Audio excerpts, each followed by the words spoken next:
বর্ধমানে চোর সন্দেহে ফের গণপিটুনি। চোর সন্দেহে ফের গণপিটুনি। এক যুবককে গাছে বেঁধে মারধরের অভিযোগ উঠল। শক্তিগড় থানার বাম এলাকার ঘটনা।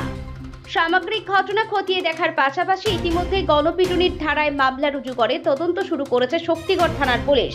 স্থানীয়দের অভিযোগ, সন্দেহজনক অবস্থায় বাম এলাকায় কয়েকজন যুবক যুবতীকে ঘোরাঘুরি করতে দেখা যায়। জিজ্ঞাসাবাদ করতেই তারা পালিয়ে গেলেও এক যুবককে তারা ধরে ফেলেন। ওই যুবকের কাছ থেকে একটি বেসরকারি স্কুলের বেশ কয়েকজন ছাত্রছাত্রীর আই কার্ড সহ বেশ কিছু সামগ্রী উদ্ধার হয়। এরপরই সন্দেহপ্রবল আকার ধারণ করলে স্থানীয়রা তাকে গাছে বেঁধে রেখে মারধর করে।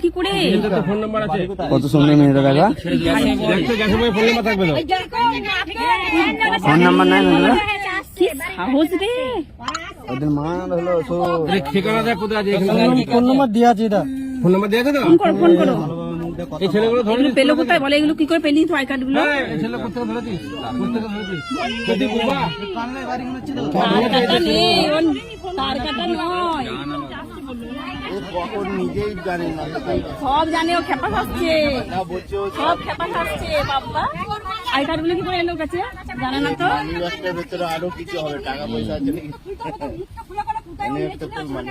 স্কুল দেখতে কারমেল কারমেল ওইখানে কারমেল ওই যাদের ছেলে মেয়ে তাদের না ওই তো আসছে আসছে